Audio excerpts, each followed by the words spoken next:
जगन्नाथपुर में रथ मेले का आयोजन पिछले 350 वर्षों से होता आ रहा है। आज धूर्ती रथ मेला है। 9 दिनों के बाद प्रभु जगन्नाथ मुख्य मंदिर लौट रहे हैं और इस मेले की प्रतीक्षा यहाँ के लोगों को सालों भर रहती है, क्योंकि इस मेले में झारखंडी वाद्य यंत्रों की अलग से दुकान सजती है और लोग इसकी खरीदारी करते हैं। आदिवासी मूलवासी समुदाय में कोई भी शुभ काम हो इस वाद्य यंत्रों के बिना नहीं होता और यही वजह है कि इस मेले का लोग सालों भर इंतजार करते हैं। ऐतिहासिक रथ मेले का आज समापन घूर्ती मेले के साथ हो जाएगा। और यदि राजधानी रांची के जगन्नाथपुर मंदिर की बात करें तो प्रभु जगन्नाथ, भाई बलभद्र और बहन सुभद्रा 9 दिनों की जो छुट्टी है अपनी मौसी बाड़ी में बिताकर आज रथ पे सवार होके मुख्य मंदिर प्रस्थान करेंगे। और यदि इस पूरे 9 दिनों तक की बात करें तो इस जगन्नाथपुर मेला परिसर में हजारों की संख्या में जो दुकानदार हैं वे अपनी दुकान लगाए हैं। हालांकि यदि इस मेले की खासियत की बात करें तो इस मेले में एक तरफ आप देख सकते हैं जो झारखंड के वाद्य यंत्र हैं, चाहे ढोलक की बात करें, नगाड़ा की बात करें या फिर जो अन्य जो सांस्कृतिक कार्यक्रमों में झारखंड वासी इसका इस्तेमाल करते हैं, उसके लिए एक अलग से बाजार होता है इस मेले परिसर में। आप देख सकते हैं ढोलक, मांदर और जो ढोल है उनकी बिक्री यहाँ पे हो रही है। और कहा जाता है कि सालों भर लोगों को इस मेले का इंतजार होता है और इस मेले में वे इस झारखंडी वाद्य यंत्र, चाहे नगाड़ा की बात करें, ढोलक की बात करें, वो खरीदारी करते हैं।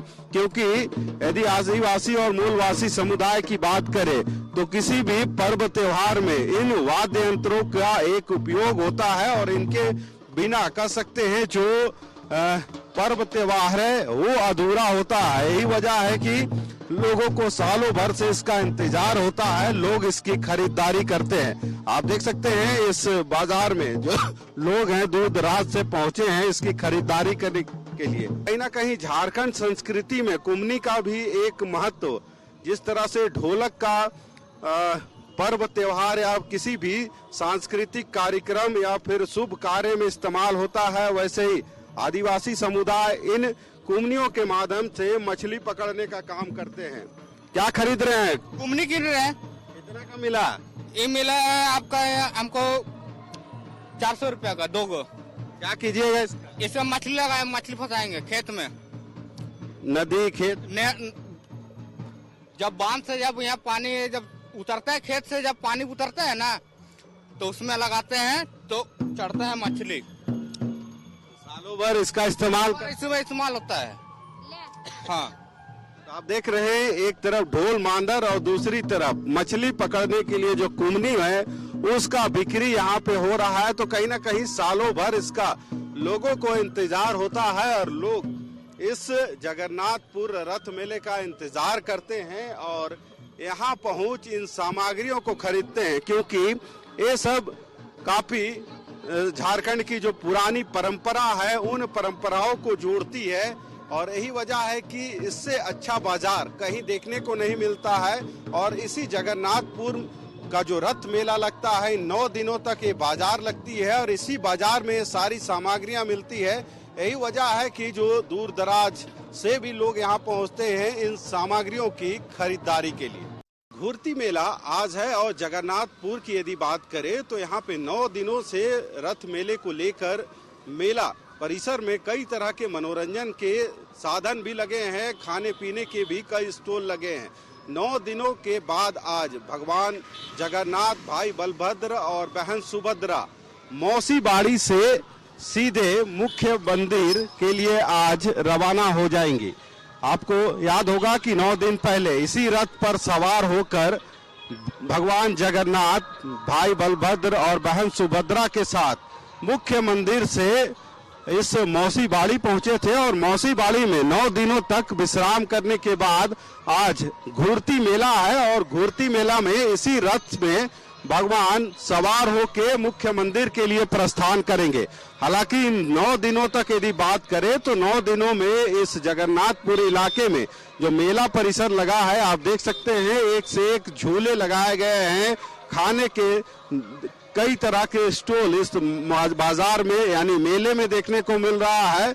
और इन 9 दिनों तक जो श्रद्धालु हैं रोज यहाँ पे पहुंच रहे हैं भगवान के दर्शन के लिए, साथ ही जो मनोरंजन के साधन है या फिर जो फूड स्टॉल लगे हैं वहाँ अपने जो मुख्य व्यंजन है उसकी भी खरीदारी कर रहे हैं। घूरती रथ यात्रा जो है वो आज एकादशी का दिन है और देव शयनी एकादशी बोला जाता है, यानी आज के बाद विष्णु भगवान और समस्त जो देवी देवता हैं वो शयन में चले जाते हैं और उसके बाद देवठानी एकादशी के दिन प्रभु फिर जगते हैं।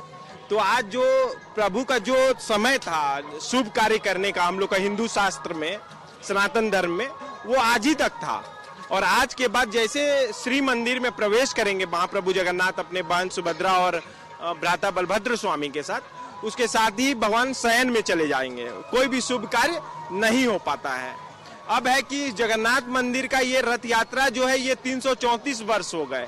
इसको उत्कल से यहाँ स्थापित ठाकुर ऐनीनाथ साहदेव ने 1691 ईस्वी में कराया और आज हम उनके 13वें पीढ़ी हैं और इस मंदिर का संचालन एवं पूरी व्यवस्था हम देख रहे हैं। हमारे पूर्वजों ने देखा और उत्कल से ब्राह्मणों को लाकर स्थापित किया। झारखंड वासियों को सालों भर इस त्योहार का इंतजार होता है, बहुत ही ज्यादा त्योहार का उत्साह रहता है और रथ यात्रा का तो साल भर इंतजार करते हैं। कोई जाल बनाता है मछली पकड़ने के लिए, बिक्री कराने के लिए, कोई लकड़हारा होता है जो लोहा के सामान खरीदते हैं, या आपका बोल दिया जाए तो इस मेला में पारंपरिक वाद्य यंत्र जो होते हैं, मांदर हुआ, नगाड़ा हुआ, तो ये सबको बनाने में साल भर लग जाते हैं। और ये जो मेला है इसमें सभी लोगों का, बहुत सारा लोगों का जमावड़ा होता है, तो यहाँ पर उनको एक प्लेटफॉर्म मिल जाता है बिक्री करने के लिए। तो हम यही प्रभु से कह सकते हैं कि भगवान इस राज्य को, इस देश की समृद्धि करे, खुशहाल रखे और सबका कल्याण करे। तो आप देख रहे हैं घूरती मेले यानी रथ खिंचाई के लिए अब तैयारी चल रही है। थोड़ी ही देर में भगवान जगन्नाथ, भाई बलभद्र और बहन सुभद्रा इसी रथ पे सवार होके मौसी बाड़ी से मुख्य मंदिर के लिए रवाना होंगी और कह सकते हैं इस 9 दिनों तक चलने वाले रथ मेले का इसी के साथ आज समापन हो जाएगा। अपने सहयोगी सूर्यकांत के साथ संदीप, कशिश न्यूज, रांची। और यह वक्त तो चला एक छोटे से ब्रेक का, जल्द लौटेंगे।